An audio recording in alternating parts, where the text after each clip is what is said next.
Bismillahirrahmanirrahim. Assalamualaikum warahmatullahi wabarakatuh. Waalaikumsalam warahmatullahi wabarakatuh. Selamat siang anak-anak semua. Siang, Bu. Yang Bu. Sebelum kita memulai pembelajaran pada hari ini, ada baiknya kita berdoa menurut agama dan kepercayaan masing-masing. Berdoa, saya persilakan.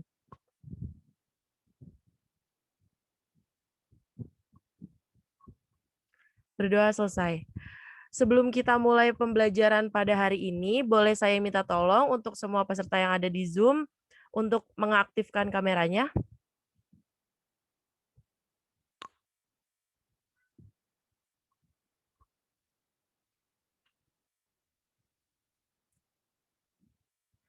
Baik, terima kasih. Hari ini kita akan masuk ke materi tentang permasalahan pokok ekonomi. Sebelum kita masuk ke bab yang berikut ini, ada yang masih ingat nggak sebelumnya kita belajar tentang apa? Kelangkaan, Bu. Kelangkaan. Bu. Iya, betul banget. Nah, kira-kira ada yang bisa ngejelasin ke Ibu nggak tentang materi kelangkaan yang pertemuan kemarin?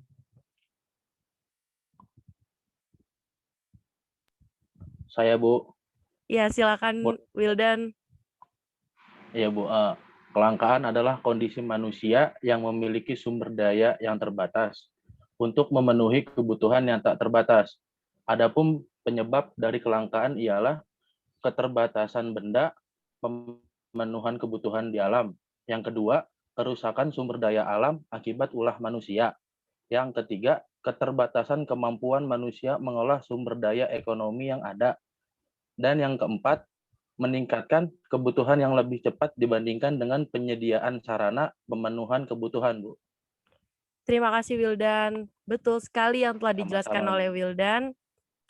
Masalah pokok ekonomi ini tentunya berhubungan erat dengan pembelajaran yang telah dibahas di pertemuan sebelumnya, yaitu masalah kelangkaan.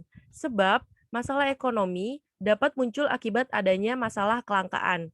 Nah, untuk masuk ke pembelajaran kali ini, Ibu akan share screen materi yang akan Ibu jelaskan hari ini.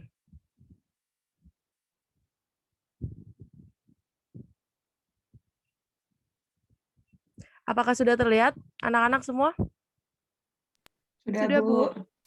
Oke, kita mulai. Sudah. Permasalahan pokok ekonomi.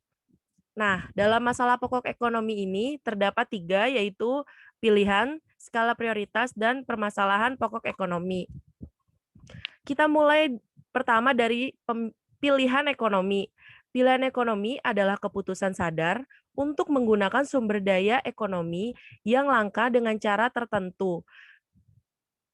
Pilihan dapat dibuat baik dalam ruang lingkup pribadi maupun ruang lingkup masyarakat yang luas. Contohnya, ketika kalian memiliki uang saku untuk untuk pergi ke sekolah, nah kalian kan nggak bisa nih beli semua keinginan kalian dengan uang saku yang kalian dapatkan itu. Maka dari itu, kalian harus rela memilih salah satu atau beberapa yang perlu dan juga mengimbangkan manfaat yang diperoleh jika kita memperoleh barang tersebut dengan biaya yang sudah kita keluarkan. Nah, terdapat 5 hal yang perlu dilakukan dalam menentukan pilihan. Yang pertama adalah analisis biaya oportunitas. Ini merupakan nilai yang dikorbankan karena memilih alternatif tindakan. Misalnya, ketika pemerintah menetapkan membangun jalan raya dengan mengorbankan taman kota yang sudah ada, maka anggaran yang dikeluarkan untuk membangun jalan tersebut memang dikatakan murah dibandingkan dengan biaya pemeliharaan taman selama ini. Namun, biaya peluang akan dibayar ketika masyarakat semakin sulit menikmati keindahan taman. Yang kedua ada analisis biaya manfaat. Kita dapat menentukan pilihan mana yang akan kita pilih yang lebih memberikan manfaat atau tidak. Yang ketiga, ada mengidentifikasi faktor pendorong kegiatan ekonomi. Yang keempat ada menyadari trade-off. Apa itu trade-off? Ialah membuat keputusan dengan mengorbankan hal lain yang lebih ekonomis. Contohnya, ketika kalian libur atau memiliki waktu senggang, kalian lebih memanfaatkan untuk belajar dibandingkan kalian tidur. Dan yang terakhir itu ada berpegang pada prinsip ekonomi, yaitu dengan pengorbanan tertentu mendapatkan hasil yang sebesar-besarnya. Nah, selanjutnya skala prioritas. Pasti anak-anak di sini udah nggak asing tentang prioritas, ya kan? Prioritas itu adalah penentu kebutuhan dari yang paling penting sampai yang eh, kurang penting. Nah, di sini terdapat 3 tabel skala prioritas. Prioritas pertama ada di kebutuhan primer dan kebutuhan sekarang. Kebutuhan primer itu yang seperti kita tahu sandang, pangan, papan, dan kebutuhan sekarang yang sifatnya tidak dapat ditunda. Misalnya, kalian harus pergi ke sekolah menggunakan angkutan umum. Maka itu adalah kebutuhan yang sekarang yang harus kalian penuhi. Karena jika tidak, kalian tidak bisa pergi ke sekolah. Yang prioritas kedua itu terdapat kebutuhan sekunder dan kebutuhan masa datang. Kebutuhan sekunder ini barang yang menunjang produktivitas sehari-hari kita. Contohnya kayak handphone, laptop, internet, kendaraan, dan lain-lain. Dan kebutuhan masa datang seperti menabung. Dan prioritas ketiga ini ada tersier. Nah, kebutuhan tersier ini bertujuan untuk pemuas diri. Misalkan kita membeli barang mewah atau baju-baju branded, itu kan pemuas diri kita. Nah, di sini ada contoh kasus.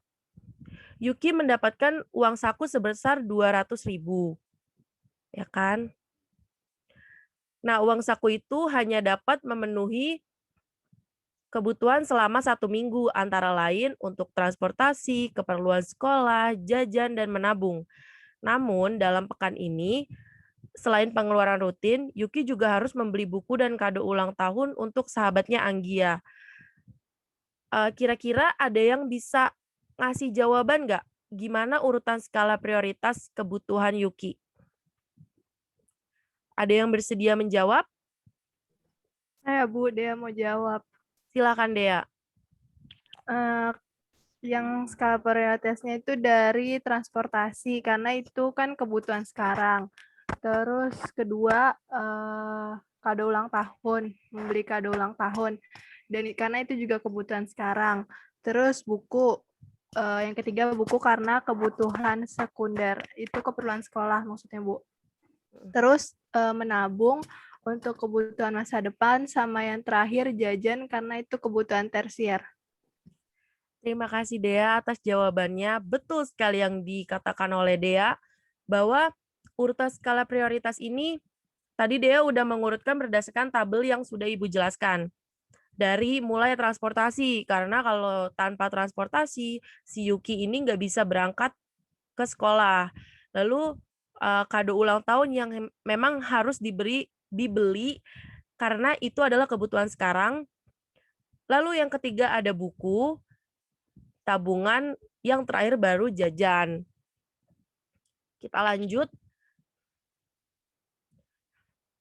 Lalu selanjutnya ada permasalahan pokok ekonomi. Masalah pokok ekonomi yang dibicarakan kali ini itu adalah masalah pokok yang dihadapi setiap individu atau kelompok. Permasalahan pokok ekonomi terdapat 3, yaitu 1, barang apa saja yang diproduksi dan berapa jumlahnya. Hal ini perlu diketahui sebelum memproduksi barang, karena kita nggak mungkin dong ngeproduksi semua yang diinginkan oleh konsumen. Yang kedua, bagaimana cara memproduksi. Masalah dalam hal ini misalkan penggunaan teknologi dalam produksi yang digunakan. Dan yang ketiga, untuk siapa barang diproduksi. Hal ini menyangkut tentang pendistribusian barang tersebut. Sampai di sini ada yang ingin bertanya?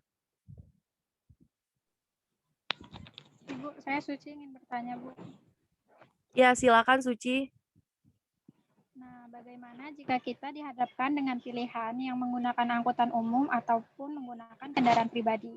Sedangkan menurut saya ini agak membingungkan karena menggunakan angkutan umum itu kan lama ya Bu, tapi kendaraan pribadi juga dilarang karena menyebabkan banyak polusi. Itu gimana ya Bu solusinya? Terima kasih Suci telah bertanya. Di sini ada yang ingin mencoba menjawab pertanyaan dari Suci? Mungkin anak-anak yang lain? Saya Bu ingin menjawab. Iya, silakan Herdina. Menurut saya, Suci lebih melihat 5 hal yang sudah dijelaskan Ibu. Misalnya, ketika membawa kendaraan pribadi, Suci lebih menghemat uang, menghemat waktu, namun juga menanggung biaya yang cukup besar. Dan jika menggunakan kendaraan pribadi, kendaraan umum, Suci memakan waktu lebih lama, namun biaya yang dikeluarkan lebih sedikit. Itu tergantung dari Suci memilih kemampuan dan kebutuhannya seperti apa. Dari situ, Suci dapat memilih untuk menggunakan kendaraan pribadi atau umum. Baik, terima kasih Suci atas pertanyaan yang bagus dan juga Herdina untuk pertolongan jawaban Halo yang Pak, sudah iya Pak, dijelaskan. ayam gorengnya 2 ya Pak? Iya Pak, yang Safitri, parah Pak. maaf Safitri. Iya Bu, maaf Bu. Iya, Ayo, Pak. jangan Iya, Pak. nelpon ya. Kalau lagi pelajaran, nggak Iya boleh Bu, nyalain maaf Bu. handphone. Tolong Iya Bu, dimatikan maaf ya, Bu. Safitri. Iya Bu ya, saya matiin dulu ya Bu. Iya Nah, Bu. mungkin Safitri bisa menyimpulkan dari pembelajaran hari ini apa aja yang udah Safitri dapat. Silakan, Safitri. Lalu kesimpulan ya Bu. Iya, Jadi kan kesimpulan. tadi dalam permasalahan ekonomi Bu terdapat pilihan ekonomi. Artinya kita dipaksa untuk memilih dengan persediaan terbatas dan kebutuhan yang tidak terbatas. Terus ada skala prioritas juga, dia dibagi jadi 3, yaitu skala prioritas 1 sampai 3. Terus ada permasalahan ekonomi, yaitu apa yang akan diproduksi, terus bagaimana cara memproduksi, dan untuk apa barang diproduksi, untuk siapa Bu barang yang diproduksi Bu. Baik, terima kasih ya Safitri atas penjelasan kesimpulannya. Lain kali kalau lagi pembelajaran dilarang menggunakan handphone ya. Ya Bu, maaf Bu. Selain untuk pembelajaran. Saya kira pertemuan kali ini cukup untuk memastikan kalian semua paham tentang materi hari ini. Ibu sudah memposting tugas di Google Classroom ya, di pertemuan ketiga. Untuk ketentuan dan waktu pengumpulan, sudah tertera di Google Classroom yang bisa kalian akses masing-masing dari laptop atau handphone kalian. Jangan lupa dikerjain ya tugasnya anak-anak. Iya Bu. Iya Bu. Dan selalu jaga kesehatan serta patuhi protokol kesehatan. Ibu tutup pertemuan kali ini. Mohon maaf kalau ada kesalahan. Wassalamualaikum warahmatullahi wabarakatuh. Waalaikumsalam warahmatullahi wabarakatuh. wabarakatuh. Terima kasih Bu. Terima kasih Bu.